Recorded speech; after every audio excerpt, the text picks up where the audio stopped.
difficultés quasiment insurmontables, jusqu'à ce que vous appreniez à arrêter de chercher des noms et des loges et suivez le fil de leurs croyances, de leurs enseignements et de leurs symboles. Et si vous êtes prêt à créditer les propres légendes de la maçonnerie de son passé, qui prétendent avoir toujours été une guilde d'architectes sacrés et symboliques, des constructeurs de temples et de tapisseries, alors nous sauterons, alors nous sautons par-dessus des énormes périodes de temps qui nous séparent des premiers enregistrements historiques de la race humaine. De nos jours, nous adorons Dieu Tout-Puissant sous le nom abstrait de Jéhovah, donnant à ce dernier pas plus de signification technique que celui d'un nom ineffable représentant la puissance et la majesté divine, tout simplement parce que quelqu'un nous a dit que c'est ce que nous devions faire. Vous ne pouvez pas contester ce qu'on vous a dit, vous ne pouvez pas contester ce qui vous est présenté. Mon Dieu, lisez votre propre Bible, que vous dites qu'elle ne peut pas être contestée, et étudiez l'histoire de Job, qui a défié Dieu lui-même et est sorti vainqueur. Quel est le problème avec vous autres? Vous voyez, la franc-maçonnerie est ce qui reste de la vaste ancienne science qui découle d'innombrables expressions de ce mot sacré, de la géométrie de l'univers, et les a traduites dans les plans terrestres, les élévations, les pierres individuelles, les dessins symboliques et les meubles sacrés de tous les grands temples de l'Antiquité. Une des plus curieuses découvertes des temps modernes est, contrairement à l'idée générale admise, que Jéhovah a toujours été le centre d'une religion pure, monothéiste, comme celle d'Israël, et non associée à l'idolâtrie ou idole comme réprouvée par la loi sacrée juive, que le culte de Jéhovah était à l'origine de l'adoration secrète de la source cachée de la vie, conçue seulement par les sacerdoces illuminés et leurs élèves, parce que détectable que par une science bien au-delà des têtes du sheeple ou du profane, comme les gens dans les mystères appellent chacun de nous avant que nous apprenions à utiliser nos cerveaux. Ainsi, dans presque toutes les terres de culture ancienne de l'Orient, Jéhovah reposait, voilé dans une imagerie externe magnifique, symbolique des forces de la nature et les caractéristiques essentielles de notre univers physique, qui était présenté aux profanes, c'est vous, dans un panthéisme élaboré. Un panthéisme. Si nous voulions imaginer l'isolement de l'origine de la dévotion à une divinité unique, nous devons prendre en considération le grand nombre de preuves remontant dans les âges néolithiques et de bronze de l'humanité primitive, car ces histoires, légendes, existaient bien avant toute Bible écrite. Quand l'orgueil de la richesse et de la conquête parmi les grandes civilisations du Proche-Orient, de la Chaldée, de la Babylonie et de la Syrie était affiché dans les palais, tours et temples, abondant dans les vallées du Tigre et de l'Euphrate, Jéhovah était déjà plus vieux que les collines éternelles et défini selon un millier de symboles que seul le sacerdoce pouvait interpréter. Les grands monstres à tête d'homme, à corps de lion, à cornes et sabots de taureau, et à ailes d'aigle qui se tenaient aux portes du temple, étaient des symboles de Jéhovah et des rébus de son nom.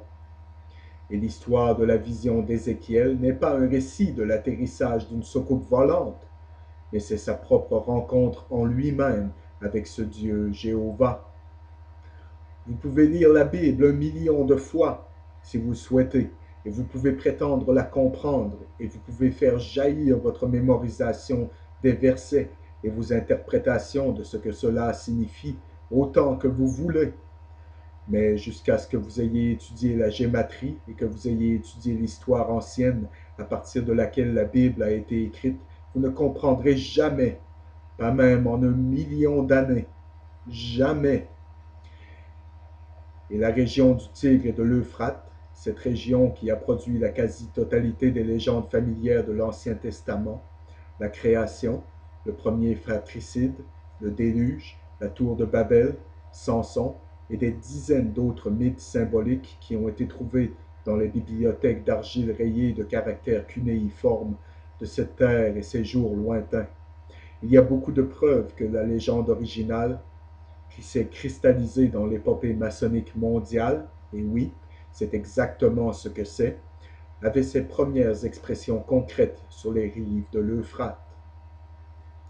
Et dans toute cette région, on trouve les premières traces de la culture de la maçonnerie ou la fraternité, dans un sens purement symbolique ou spéculatif, dans l'existence d'innombrables amulettes en pierre miniature,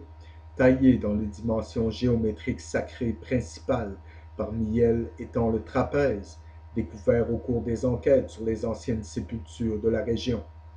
Et ces petits trapèzes, dont chacun est percé pour la suspension, sont faits des mêmes pierres que les célèbres joints de cylindres babyloniens et sont coupés à un angle uniforme de 23,5 degrés, celui de l'inclinaison de l'axe de la Terre au pôle de l'écliptique. Comment pouvaient-ils savoir? Il y a aussi des doubles trapèzes de 47 degrés, et ce ne sont tous que des miniatures des Béthel côniques révérés par les adorateurs primitifs de Jéhovah en Orient. Vous voyez, vous regardez en arrière sur cet ancien peuple comme une sorte d'homme des cavernes un peu stupide, avec un club dans une main et un baratin de vin dans l'autre, et ce n'est pas ainsi, mesdames et messieurs, car il savait beaucoup de choses à l'époque que nous ne faisons que commencer maintenant à redécouvrir. Et je dis redécouvrir parce qu'il savait cela, et cela a été perdu au cours des siècles. Il est une tradition dans la franc-maçonnerie, dans la fraternité,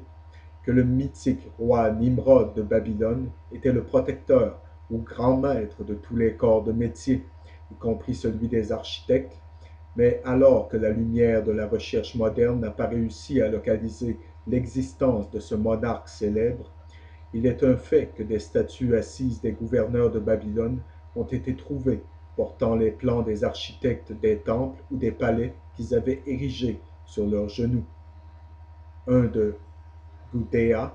Patesi ou vice-roi d'Uruk, ainsi posé, est maintenant au British Museum. Et non seulement les symbolismes maçonniques innombrables de nos jours sont détectables parmi les restes de ces personnes, mais des scènes sculptées remarquables qui seront tout de suite reconnues par tous ceux qui ont étudié les mystères comme des représentations exactes de scènes de l'initiation antique, et pour ceux qui ont été à travers ces initiations ou qui les ont étudiées comme moi, ils sont très familiers, étrangement familiers. Et le ridicule du profane, de l'association tant vantée de la franc-maçonnerie avec la tour de Babel, était entièrement injustifié, parce que chaque élément de preuve historique mis en lumière dans les ruines de Borsippa, l'ancienne capitale de la Babylonie,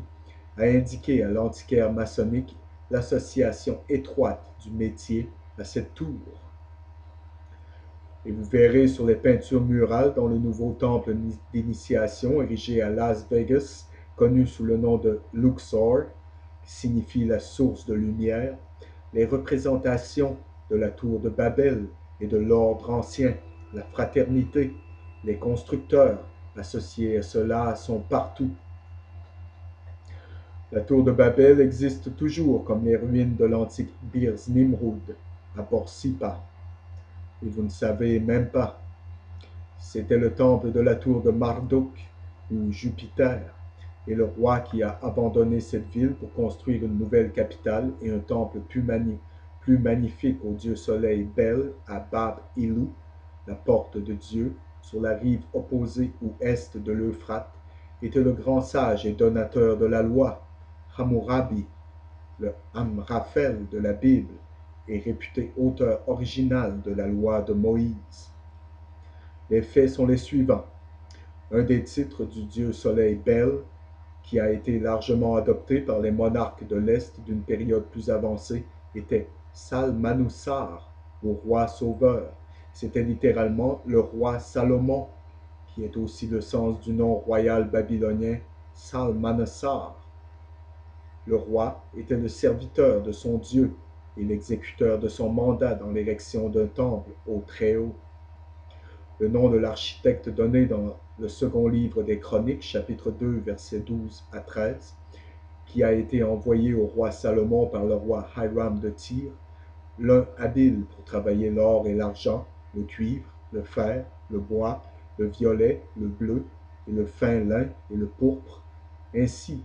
aussi pour exécuter toute forme de gravure ou dispositif, chaque type de travail d'art qui pourrait lui être conféré, était Churam ou Hiram-Abi, qui est de toute évidence une simple allitération du nom babylonien Chamurabi ou Hammurabi ou Hiram-Abi. La renommée de Hammurabi est juste de la sorte qui ferait de lui le héros d'innombrables légendes durant des siècles à venir, et en effet, c'est exactement ce qui est arrivé. Vous voyez, son nom en est un kabbalistique le reliant au dieu babylonien Nebo, dont le nom hébreu est Raphaël, qui signifie tous deux la planète Mercure, le plus proche satellite et compagnon constant du Soleil, que les anciens considéraient l'exécuteur de tous les mandats de ce dernier. La couleur de Mercure, le bleu du ciel, est celui de l'ordre maçonnique. Les préceptes d'Hammurabi concernant l'habitude de la prière quotidienne dans le temple, la protection des femmes, le traitement humain, les salaires justes des ouvriers et des artisans, et le soulagement des veuves et des orphelins sont tous d'un caractère vraiment maçonnique. Il s'agit de la source à partir de laquelle le socialisme surgit. La meilleure, la meilleure représentation babylonienne d'Hammurabi est sur une stèle dans le British Museum contenant une transcription de son code de loi et sur lequel il est indiqué le recevant du dieu soleil Shamash, roi Sol, Om, On, dont le bord de la robe est à un angle de 66,5 degrés, ou l'inclinaison à laquelle l'axe de la Terre croise le plan de l'écliptique. Pour un franc-maçon, les amis, il y a beaucoup de signification dans cette statue d'Hammurabi. L'analyse géométrique de la reconstruction architecturale de Rawlinson de la célèbre tour de Babel à partir de mesures réelles des ruines montre qu'elle était une de ces vastes énigmes dans laquelle les anciens voyants étaient absolument enchantés,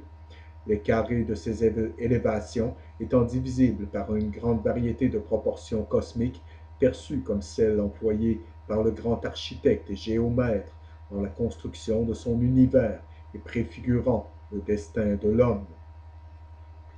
Les noms des matériaux dans lesquels le grand artiste qui a construit le temple du roi Salomon était pour travailler ne sont pas seulement ceux de couleur matérielle ou de substance, mais les symboles des 7 planètes et des 4 éléments, terre, air, feu et eau, qui jouent un aussi grand rôle dans la mythologie des anciens Babyloniens, le symbolisme du tabernacle et des temples juifs et celui de la Babylone mystère moderne. Chacune des planètes, mesdames et messieurs, connues des anciens, qui étaient en même temps un dieu, était représentée par un métal et une couleur spécifique. Les temples chaldéens étaient de 7 étages, chacune plus petite que les autres comme elles s'élevaient. La chambre la plus basse était celle de Cheb ou Saturne, de couleur noire. La prochaine, celle de Marduk ou Jupiter, de couleur orange. Ensuite, un étage rouge pour Nergal ou Mars. Ensuite, une chambre intermédiaire recouverte de plaques d'or pour le Soleil, Shamash. Puis la chambre d'Ishtar ou de Vénus, un jaune pâle. Puis bleu pour Nebo ou Mercure. Et enfin argenté pour Sin, la Lune, qui était laissée inachevée ou ouverte vers le haut comme un observatoire astronomique. Nous observons ces couleurs et symboles sur les drapeaux et emblèmes dans le monde entier. Les francs-maçons préservent les couleurs des 4 éléments dans les voiles du chapitre de l'Arche royale. Le Soleil, dans ses 3 phases de la montée à l'est, au méridien au sud, et de sa descente à l'ouest, est devenu Sol, Om, On, d'où la salutation matinale ancienne de Salam et la